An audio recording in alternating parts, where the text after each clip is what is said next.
You've probably heard Trump talk about how Democrats won't rest until the suburbs cease to exist. And you've probably also heard him say that areas that have low-income housing see a spike in crime, which, of course, is total nonsense. But why is this lie so popular? I'm Karis Laya from Daily Kos, and this is How Did We Get Here?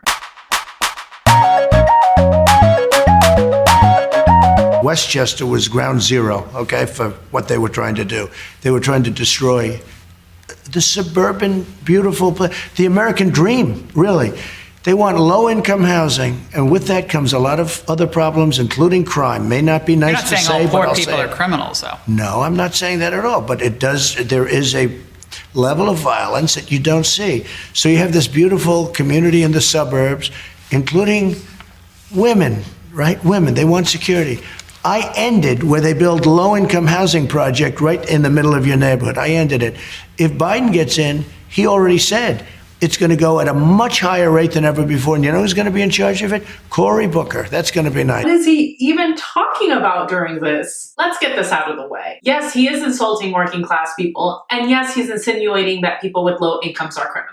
Also, I'm going to tell you what I find unbelievably funny about that clip at the end of this video. The video is going to come at you in 3 parts. First, I'm going to tell you what low income housing is. Then I'm going to explain why anyone would oppose it. And then I'll answer the question, does low income housing increase crime? According to the U.S. Department of Housing and Urban Development, public housing was established to provide decent and safe rental housing for eligible low-income families, the elderly, and persons with disabilities. The U.S. Department of Housing and Urban Development administers federal aid to local housing agencies that manage the housing of low-income residents at rents that they can afford. Your eligibility is based on 3 things. 1, your annual income. 2, whether you qualify as elderly, a person with a disability or family. And 3, your citizenship or immigration status. So why would anyone be opposed to this? I know that every week I come on here and I tell you about yet another facet of American life that is plagued by racism, but can you blame me? Racism is Trump's entire thing. Let's never forget, that's literally how he started running for president. When Mexico sends its people,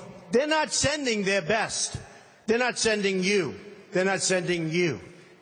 They're sending people that have lots of problems, and they're bringing those problems with us. They're bringing drugs. They're bringing crime. They're rapists. And some, I assume, are good people. The same way that Trump has equated immigrants with rapists is the same way that he has tried to equate poverty and violence with Black people. We've seen this all summer long, especially in light of the Black Lives Matter protests. Trump is trying desperately to appeal to the suburban white woman vote who didn't show up for Republicans in 2018 the same way that they showed up for Trump in 2016. So what's Trump's strategy for all this? Trying to convince suburban white women that a Biden presidency means race riots in the American dream suburbs. By the way, a reminder that the Black Lives Matter protests that have happened this summer have been far and away extremely peaceful. I know, I've been to them. What we're marching for in the streets is for the police and our government and our laws to stop slaughtering Black people. For them to not do the thing that our president is currently doing, which is equate someone's race to how valuable their life is or isn't. You can see that Trump's main motive is stoking the flames of division based on when he chooses to say these things. The suburban housewife will be voting for me. He tweeted this the morning after Joe Biden announced Kamala Harris as his running mate. They want safety and are thrilled that I ended the long-running program where low-income housing would invade their neighborhood. In other words,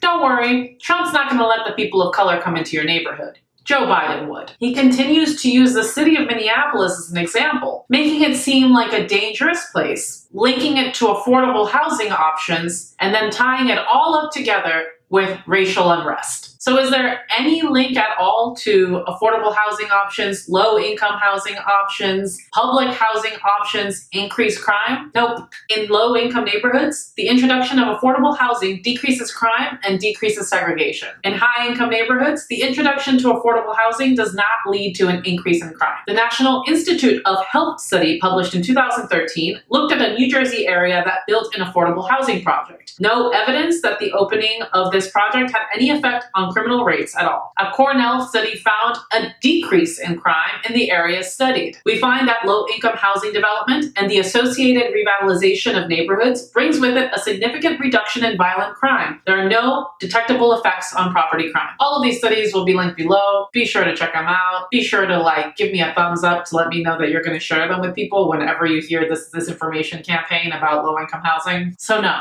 Democrats aren't trying to destroy the suburbs. Also, low-income housing doesn't increase crime. Trump's just a big racist who's trying to make you scared of the Black Lives Matter protesters. Again, a group of people who are marching in the streets because we think that Black people shouldn't get murdered by the police. Don't fall for the racist rhetoric. Per usual, it's all bullshit. If you found this video informative, be sure to subscribe and like it, and let me know in the comments below what you would like me to tackle next. Have a great one. Okay, you start to the end. So can we talk about how unbelievably funny it was that Donald Trump went after Cory Booker of all people? Trying to make Cory Booker seem scary or threatening in some ways, just hilarious to me.